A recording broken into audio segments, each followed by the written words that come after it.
Hydraa ordinance కు రాష్ట్ర governor Jishnu Dev Varma ఆమోదం తెలిపారు. హైడ్రాకు చట్టబద్ధత కల్పిస్తూ ఆర్డినెన్స్ పై సంతకం చేశారు. ఈ మేరకు రాష్ట్ర ప్రభుత్వం గెజెట్ రిలీజ్ చేసింది. ఓఆర్ఆర్ పరిధిలో ఆక్రమణలు తొలగించడానికి ప్రభుత్వం హైడ్రాను ఏర్పాటు చేసింది. తాజాగా గవర్నర్ ఆమోదంతో హైడ్రాకు చట్టబద్ధత లభించింది. హైడ్రా ఆర్డినెన్స్ కు రాష్ట్ర గవర్నర్ జిష్ణుదేవ్ వర్మ ఆమోదం తెలిపారు. హైడ్రాకు చట్టబద్ధత కల్పిస్తూ ఆర్డినెన్స్ పై సంతకం చేశారు. ఈ మేరకు రాష్ట్ర ప్రభుత్వం గెజెట్ రిలీజ్ చేసింది. ఓఆర్ఆర్ పరిధిలో ఆక్రమణలు తొలగించడానికి ప్రభుత్వం హైడ్రాను ఏర్పాటు చేసింది. తాజాగా గవర్నర్ ఆమోదంతో హైడ్రాకు చట్టబద్ధత లభించింది. రైట్గా దీనికి సంబంధించి మరిన్ని డీటెయిల్స్ సదానందం అందిస్తారు. Sada, over to you.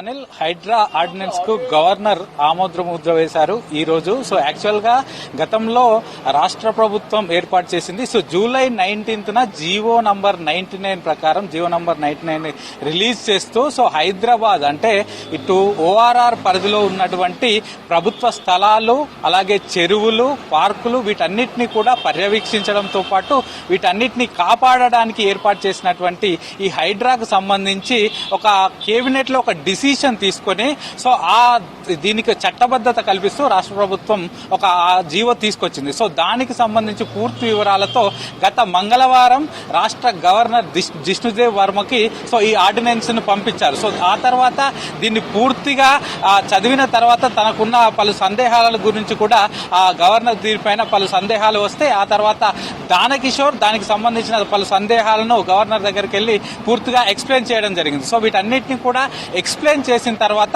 ఈ రోజు కాసేపటి క్రితమే హైడ్రాకు దీనిపైన ఆర్డినెన్స్ జారీ చేస్తూ కూడా దీనిపైన ఆమోద ముద్ర వేస్తూ సో రాష్ట్ర గవర్నర్ జిష్ణుదేవ్ వర్మ దీనిపైన ఆర్డినెన్స్ జారీ చేస్తూ ఈ రోజు కాసేపటి క్రితమే రిలీజ్ చేశారు. సో ఇప్పటికే ఇటు కొంతమంది ఇటు విపక్షాలు కానీ లేకపోతే హైకోర్టులో పలు పిటిషన్లు కూడా పడ్డాయి. సో హైడ్రాకి ఎట్లాంటి చట్టబద్ధత లేదు. సో ఎట్లాంటి చట్టబద్ధత లేకుండానే ఇటు హైదరాబాద్ కు సంబంధించి హైదరాబాద్ తో పాటు హైదరాబాద్ చుట్టుపక్కల మొత్తం కూడా సిటీ అవుట్స్కట్స్ లో చాలా వరకు కూల్చివేతలు చేపడుతుందంటూ కూడా పలు విపక్షాలు విమర్శిస్తున్నాయి. దీంతో పాటు కొంతమంది హైకోర్టులో పిటిషన్లు కూడా వేస్తున్నారు. సో హైకోర్టులో ఒకవైపు విచారణ జరుగుతున్న టైంలోనే సో ఇప్పుడు డైరెక్ట్ గా ఇటు కేబినెట్ తీసుకొచ్చిన ఈ చట్టబద్ధత కల్పిస్తూ కేబినెట్ ఏదైతే తీసుకొచ్చిందో హైడ్రాకు సంబంధించింది దాన్ని ఇటు గవర్నర్ కు పంపడం, గవర్నర్ కూడా దీనిపైన పూర్తిగా స్టడీ చేసిన తర్వాత ఈ రోజు డైరెక్ట్ ఆమోద ముద్ర కూడా వేశాడు. సో దీనికి ఒక ఆర్డినెన్స్ కూడా జారీ చేశారు. సో ఇప్పటికే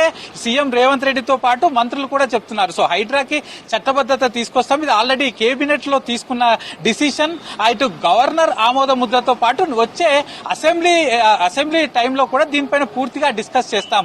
గతంలో ఆల్రెడీ అసెంబ్లీలో హైడ్రా తీసుకొస్తున్నప్పుడు దీనిపైన డిస్కస్ చేశాము. అప్పుడు ప్రతిపక్షాలు ఎవరు కూడా అసెంబ్లీకి రాకుండా వెళ్లిపోయారు. అలాగే కేబినెట్ ఒక డిసిషన్ తీసుకొని దీనికి పూర్తి అధికారాలు కూడా కల్పిస్తూ అలాగే దీని బౌండరీ లైన్స్ కూడా కల్పిస్తూ దీనిపైన చట్టబద్ధత తీసుకొస్తున్నామంటూ కూడా గతంలో ఇటు సీఎం రేవంత్ రెడ్డితో పాటు మంత్రులు కూడా తెలిపారు. ఇక దీనికి గవర్నర్ కు పంపించే ముందు మొత్తం హైదరాబాద్ కు సంబంధించి హైదరాబాద్ ఎలా డెవలప్ అవుతుంది, సో హైదరాబాద్ లోని చెరువులు కానీ కుంటలు కానీ పార్కులు కానీ సో ఎలా ఇప్పటి వరకు కబ్జాకు గురయ్యాయి, సో వాటిని రక్షించాలంటే ఏం చేయాలి, హైదరాబాద్ బ్రాండ్ నేమ్ ఇంకా పెరగాలంటే ఈ చెరువులు కుంటలు వీటి పాత్ర ఎలా ఉంటుంది, ఎందుకంటే హైదరాబాద్ ఒక ఐటీ సిటీతో పాటు ఫార్మా సిటీతో చాలా వరకు డెవలప్ అవుతుంది. సో ఇంటర్నేషనల్ కంపెనీస్ కూడా ఇక్కడికి వస్తున్నాయి. సో ఇట్లాంటి టైంలో సో హైదరాబాద్ లో ఉన్న చెరువులను కుంటలను నాలాలను కబ్జా చేయడం వల్ల హైదరాబాద్ లో వర్షాలు పడ్డప్పుడు ఇబ్బందులు పడుతున్నారు, జనాలు ఇబ్బందులు పడుతున్నారు. దీనివల్ల హైదరాబాద్